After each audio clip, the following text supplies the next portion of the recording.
Good morning, everyone. Welcome to our Gita session. आज हम चतुर्थ अध्याय की बात करेंगे, मतलब कि चौथा अध्याय यथार्थ गीता का. आई होप सब लोग इन्जॉय कर रहे होंगे इस स्पिरिचुअल पाथ को, और सबको बेनिफिट भी हो रहा होगा अगर उसको ठीक से समझ पा रहे होंगे. तो शुरू करते हैं आज का 4th चैप्टर. इस अध्याय के आरंभ में योगेश्वर श्री कृष्ण ने कहा है कि इस योग को आरंभ में मैंने सूर्य के प्रति कहा. पहले उन्होंने सूर्य को कहा, सूर्य ने मनु से कहा और मनु ने इक्ष्वाकु के प्रति कहा, और उनसे राजर्षियों ने इस पूरी विद्या को जाना. मैंने अथवा अव्यक्त स्थिति वाले ने कहा. मतलब अव्यक्त मतलब हम लोग व्यक्ति हैं, यानी व्यक्त है, यानी एक बॉडी है हमारी, सोल है, एवरीथिंग. अव्यक्त मतलब जो सिर्फ सोल के फॉर्म में है, मतलब वो व्यक्त नहीं होता है, उसे अव्यक्त कहा जाता है. ठीक है.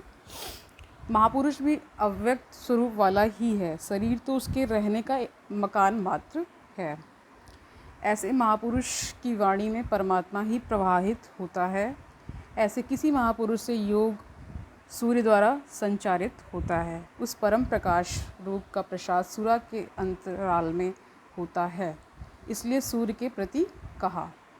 श्वास में संचारित होकर वे संस्कार रूप में आ गए. सूरा में संचित रहने पर समय आने पर वही मन में संकल्प बनकर आ जाता है. उसकी महत्ता समझने पर मन में उस वाक्य के प्रति इच्छा जागृत होती है और योग कार्य रूप ले लेता है. क्रमशः उत्थान करते करते यह योग ऋषियों सिद्धियों की राशि श्रेणी तक पहुँचने पर नष्ट होने की स्थिति में जा पहुँचता है. किंतु जो प्रिय भक्त हैं, अनन्य सखा हैं, उसे महापुरुष ही संभाल लेते हैं. अर्जुन ने प्रश्न करने पर, मतलब अर्जुन ने प्रश्न किया है कि आपका जन्म तो अब हुआ है. योगेश्वर श्री कृष्ण ने बताया अव्यक्त अविनाशी अजन्मा और संपूर्ण भूतों में प्रवाहित होने पर भी आत्माया योग प्रक्रिया द्वारा अपनी त्रिगुणमयी प्रकृति को वश में करके मैं प्रकट होता हूँ. प्रकट होकर करते क्या हैं? साध्य वस्तुओं को परित्राण देने तथा जिनसे दूषित उत्पन्न होते हैं उनका विनाश करने के लिए, परम धन परमात्मा को स्थिर करने के लिए मैं आरंभ से पूर्ति पर्यंत पैदा होता हूँ. मेरा वह जन्म और कर्म दिव्य है, उसे केवल तत्वदर्शी ही जान पाते हैं. भगवान का आविर्भाव तो कलयुग की अवस्था से ही हो जाता है यदि सच्ची लगन हो, किंतु आरंभिक साधक समझ ही नहीं पाता कि भगवान बोल रहे हैं या यूं ही संकेत मिल रहे हैं. आकाश से कौन बोलता है? महाराज जी बताते थे कि जब भगवान कृपा करते हैं, आत्मा से रति हो जाते हैं, तो खंभे से, वृक्ष से, पत्ते से, सोने से, हर स्थान से बोलते और संभालते हैं.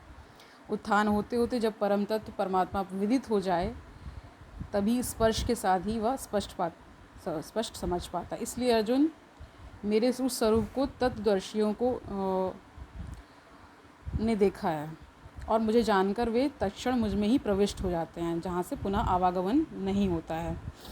इस प्रकार उन्होंने भगवान के आविर्भाव की विधि को बताया कि वह किसी अनुरागी के हृदय में होता है, बाहर कदापि नहीं होता है. श्री कृष्ण ने बताया कि मुझे कर्म नहीं बांधते, और इस स्तर में जो भी मतलब आ जाता है उसे कर्म नहीं बांधते हैं. श्री कृष्ण वैसे ही उस स्तर से जानने वाला वह पुरुष, और जान लेने पर वैसा ही वह मुमुक्षु अर्जुन. मुमुक्षु का अर्थ होता है जो मोक्ष की ओर बढ़ने वाला या मोक्ष की इच्छा रखने वाला, मुमुक्षु. यह उपलब्धि निश्चित है यदि यज्ञ किया जाए. यज्ञ का स्वरूप बताया, यज्ञ का परिणाम परम तत्व परम शांति बताया. इस ज्ञान को पाया कहाँ जाए? इस पर किसी तत्वदर्शी के पास जाने और उन्हीं विधियों से पेश आने को कहा, जिससे वे महापुरुष अनुकूल हो जाएं. योगेश्वर ने स्पष्ट किया कि वह ज्ञान तू स्वयं आचरण करके पाएगा, दूसरे के आचरण से तुझे नहीं मिलेगा. वह भी योग की सिद्धि के काल में प्राप्त होगा, प्रारंभ में नहीं. वह ज्ञान साक्षात्कार हृदय देश में होगा, बाहर नहीं. श्रद्धालुओं, तत्पर, संयत लोग जो होते हैं, मतलब जो जिनकी इंद्रियां विद इन कंट्रोल हैं, मतलब उन्होंने अपनी इंद्रियों को जीत लिया है, एवं संशय रहित पुरुष ही उसे प्राप्त करता है। अर्थात हृदय में स्थित अपने संशय को वैराग्य की तलवार से काट दो। यह हृदय देश की लड़ाई है, बाह्य युद्ध से गीता का कोई मतलब कोई इन सरल भाषा में कहें तो कोई सरोकार नहीं है, युद्ध का कोई प्रयोजन नहीं है। इस अध्याय में योगेश्वर श्री कृष्ण ने मुख्य रूप से यज्ञ का स्वरूप स्पष्ट किया और बताया कि यज्ञ जिससे पूरा होता है उसे करने यानी जो कार्य प्रणाली है का नाम ही कर्म है। कर्म को भली प्रकार इसी अध्याय में स्पष्ट किया गया है। तो इस प्रकार ये 4th चैप्टर कंप्लीट होता है। हरि ओम तत्सत।